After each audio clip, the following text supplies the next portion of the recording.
Sobrang init. Sobrang pula ng pagmumukha ko. Hello guys, it's me, Eris Batalla again. How are you today?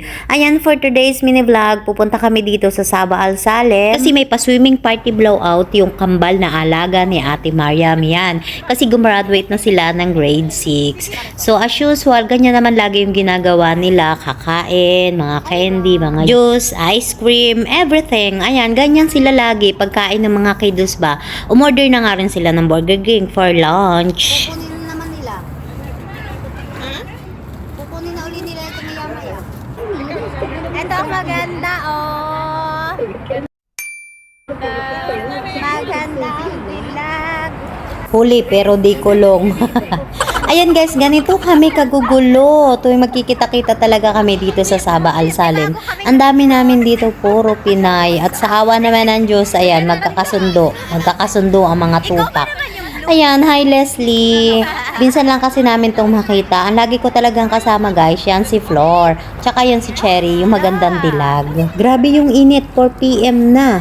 Pero parang sinisilaban pa rin yung pakiramdam. Ayan o, tingnan nyo yung buwan. Ang ganda. Magkakabilugan na kasi guys. Ito yung laman. Kanafa. Homemade kanafa. Masarap. Hindi kaya. Hindi. Halata naman. Talaga yan. Nasaan na? Hulihin. Sige. Masarap.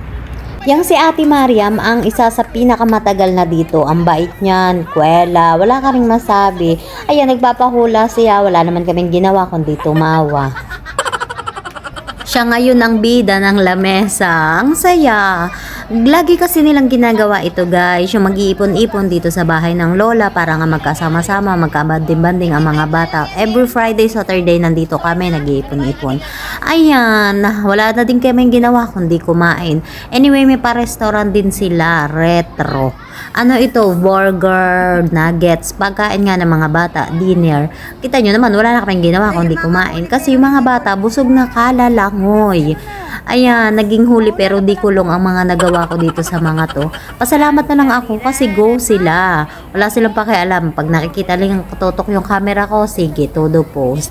Ayan, time for dinner. Tapos na kumain yung mga amo, so kaya kami naman. Pagkatapos namin kumain guys, nagligpit kami ng mga gamit namin and then umuwi na kami. Yun lang ang aming videos for today. Till next time, see you. Bye-bye.